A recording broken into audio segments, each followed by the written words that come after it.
ओम शांति। 23 जनवरी 2025 बाबा के महावाक्य। मीठे बच्चे, मुख्य 2 बातें सबको समझानी हैं। एक तो बाप को याद करो, दूसरा 84 के चक्कर को जानो, फिर सब प्रश्न समाप्त हो जाएंगे। प्रश्न: बाप की महिमा में कौन से शब्द आते हैं जो श्री कृष्ण की महिमा में नहीं? उत्तर: वृक्षपति एक बाप है, श्री कृष्ण को वृक्षपति नहीं कहेंगे। पिताओं का पिता व पतियों का पति एक निराकार को कहा जाता, श्री कृष्ण को नहीं। दोनों की महिमा अलग अलग स्पष्ट करो। दूसरा प्रश्न: तुम बच्चे गांव गांव में कौन सा ढिंडोरा पिटवा दो? उत्तर: गांव गांव में ढिंडोरा पिटवा दो कि मनुष्य से देवता, नरकवासी से स्वर्गवासी कैसे बन सकते हो, आकर समझो। स्थापना विनाश कैसे होता है, आकर समझो। गीत: तुम ही हो माता, पिता तुम ही हो। ओम शांति। इस गीत के पिछाड़ी की जो लाइन आती है, तुम ही नैया तुम ही खिवैया, यह रॉन्ग है। जैसे आपे ही पूज्य आपे ही पुजारी कहते हैं, यह भी वैसे हो जाता है। ज्ञान की चमक वाले जो होंगे वह झट गीत को बंद कर देंगे, क्योंकि बाप की इंसल्ट हो जाती है।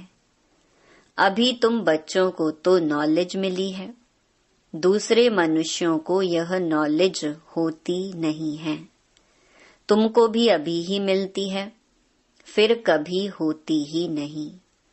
गीता के भगवान की नॉलेज पुरुषोत्तम बनने की मिलती है, इतना समझते हैं। परंतु कब मिलती है, कैसे मिलती है, यह भूल गए हैं। गीता है ही धर्म स्थापना का शास्त्र, और कोई शास्त्र धर्म स्थापन अर्थ नहीं होते हैं। शास्त्र अक्षर भी भारत में ही काम आता है। सर्व शास्त्रमयी शिरोमणि है ही गीता, बाकी वह सब धर्म तो हैं पीछे आने वाले। उनको शिरोमणि नहीं कहेंगे। बच्चे जानते हैं वृक्षपति एक ही बाप है, वह हमारा बाप है, पति भी है तो सबका पिता भी है। उनको पतियों का पति, पिताओं का पिता कहा जाता है। यह महिमा एक निराकार की गाई जाती है, श्री कृष्ण की, और निराकार बाप के महिमा की भेंट की जाती है। श्री कृष्ण तो है ही नई दुनिया का प्रिंस। वह फिर पुरानी दुनिया में संगम युग पर राजयोग कैसे सिखलाएंगे? अब बच्चे समझते हैं हमको भगवान पढ़ा रहे हैं। तुम पढ़कर यह देवी देवता बनते हो, पीछे फिर यह ज्ञान चलता नहीं, प्रायलोप हो जाता है। बाकी आटे में लोन यानी चित्र जाकर बचते हैं। वास्तव में कोई का चित्र यथार्थ तो है नहीं। पहले पहले बाप का परिचय मिल जाएगा तो तुम कहेंगे यह तो भगवान समझाते हैं, वह तो स्वतः ही बताएंगे। तुम प्रश्न क्या पूछेंगे? पहले बाप को तो जानो।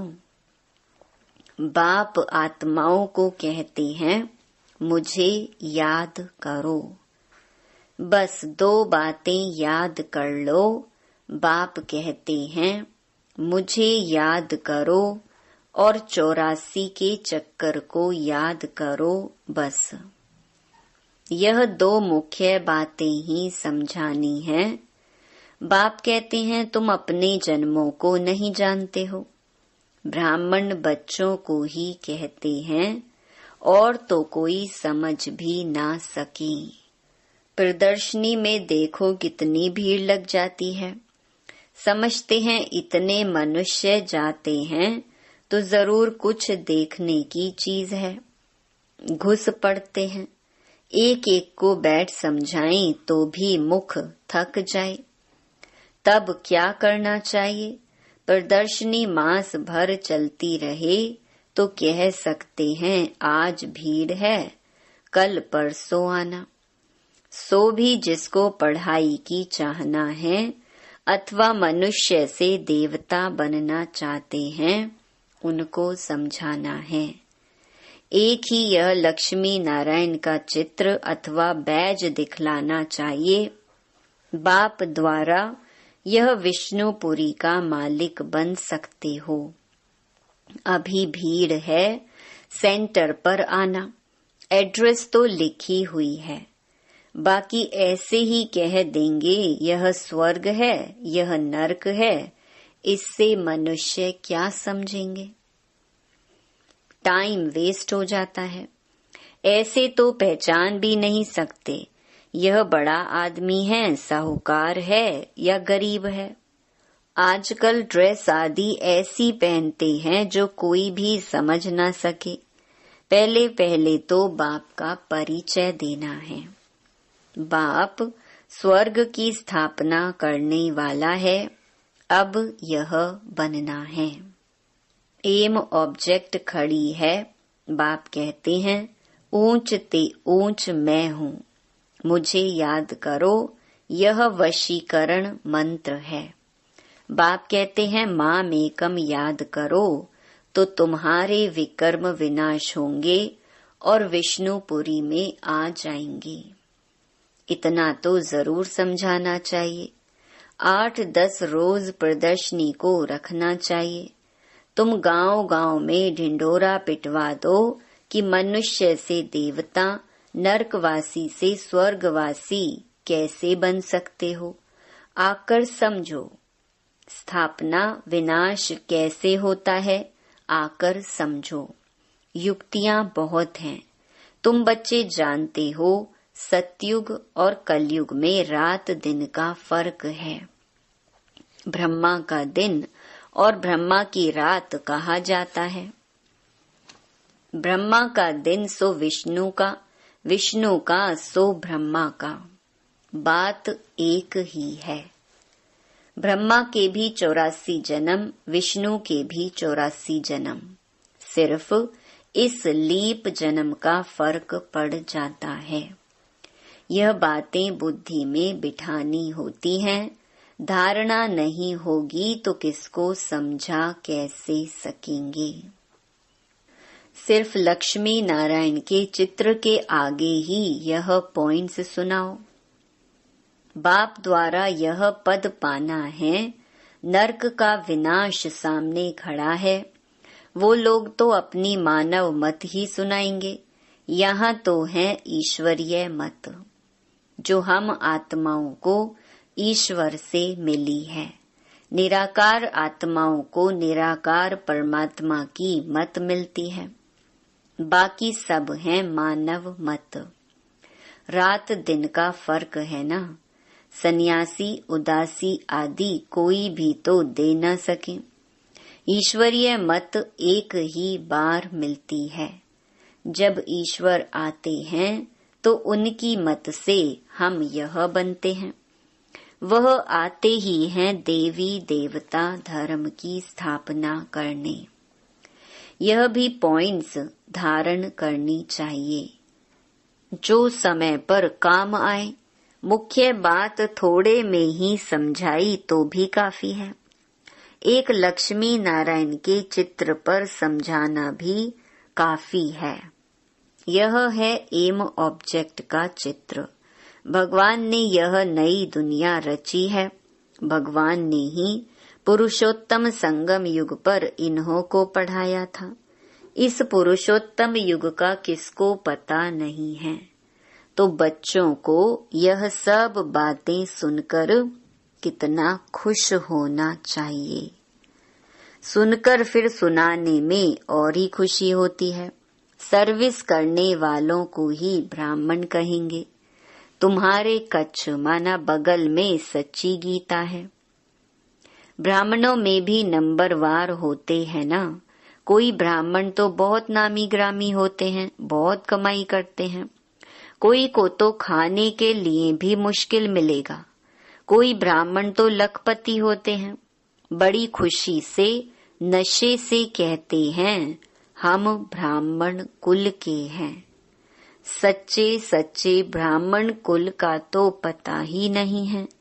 ब्राह्मण उत्तम माने जाते हैं तब तो ब्राह्मणों को खिलाते हैं।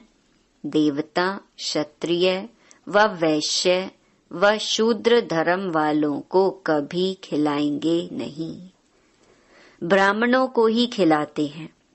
इसीलिए बाबा कहते हैं तुम ब्राह्मणों को अच्छी रीति समझाओ। ब्राह्मणों का भी संगठन होता है, उसकी जांच कर चले जाना चाहिए। ब्राह्मण तो प्रजापिता ब्रह्मा की संतान होने चाहिए। हम उनकी संतान हैं। ब्रह्मा किसका बच्चा है वह भी समझाना चाहिए। जांच करनी चाहिए कि कहाँ कहाँ उन्हों के संगठन होते हैं।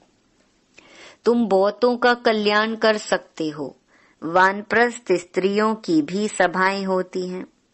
बाबा को कोई समाचार थोड़े ही देते हैं कि हम कहाँ कहाँ गए। सारा जंगल भरा हुआ है, तुम जहाँ जाओ शिकार कर आएंगे, प्रजा बनाकर आएंगे, राजा भी बना सकते हो। सर्विस तो ढेर है। शाम को 5 बजे छुट्टी मिलती है, लिस्ट में नोट कर देना चाहिए आज यहाँ यहाँ जाना है। बाबा युक्तियां तो बहुत बताते हैं। बाप बच्चों से ही बात करते हैं। यह पक्का निश्चय चाहिए कि मैं आत्मा हूँ। बाबा परम आत्मा हमको सुनाते हैं। धारण हमको करना है। जैसे शास्त्र अध्ययन करते हैं तो फिर संस्कार ले जाते हैं, तो दूसरे जन्म में भी वह संस्कार इमर्ज हो जाते हैं। कहा जाता है संस्कार ले आए हैं। जो बहुत शास्त्र पढ़ते हैं उनको अथॉरिटी कहा जाता है। वह अपने को ऑलमाइटी नहीं समझेंगे। यह खेल है जो बाप ही समझाते हैं। नई बात नहीं है, ड्रामा बना हुआ है जो समझने का है। मनुष्य ये नहीं समझते कि पुरानी दुनिया है। बाप कहते हैं मैं आ गया हूँ। महाभारत लड़ाई सामने खड़ी है। मनुष्य अज्ञान अंधेरे में सोए पड़े हैं। अज्ञान भक्ति को कहा जाता है। ज्ञान का सागर तो बाप ही है। जो बहुत भक्ति करते हैं वह भक्ति के सागर हैं। भक्त माला भी है ना। भक्त माला के भी नाम इकट्ठे करने चाहिए। भक्त माला द्वापर से कलयुग तक ही होगी। बच्चों को बहुत खुशी रहनी चाहिए। बहुत खुशी उनको होगी जो सारा दिन सर्विस करते रहेंगे। बाबा ने समझाया है माला तो बहुत लंबी होती है, हजारों की संख्या में, जिसको कोई कहां से खींचते हैं। कुछ तो होगा ना जो इतनी बड़ी माला बनाई है। मुख से राम राम कहते रहते हैं। यह भी पूछना पड़े किसको राम राम कह याद करते हो। तुम कहाँ भी सत्संग आदि में जाकर मिक्स हो बैठ सकते हो। हनुमान का मिसाल है ना। जहाँ सत्संग होता था वहाँ जूतियों में जाकर बैठता था। तुमको भी चांस लेना चाहिए। तुम बहुत सर्विस कर सकते हो। सर्विस में सफलता तब होगी जब ज्ञान की पॉइंट्स बुद्धि में होंगी। ज्ञान में मस्त होंगे। सर्विस की अनेक युक्तियां हैं, रामायण भागवत आदि की भी बहुत बातें हैं जिस पर तुम दृष्टि दे सकते हो। सिर्फ अंधश्रद्धा से बैठ सत्संग थोड़े ही करना है। बोलो हम तो आपका कल्याण करना चाहते हैं। वह भक्ति बिल्कुल अलग है, यह ज्ञान अलग है। ज्ञान एक ज्ञानेश्वर बाप ही देते हैं। सर्विस तो बहुत है, सिर्फ यह बताओ कि ऊंच ते ऊंच कौन है। ऊंच ते ऊंच एक ही भगवान होता है, वर्षा भी उनसे मिलता है, बाकी तो है रचना। बच्चों को सर्विस का शौक होना चाहिए।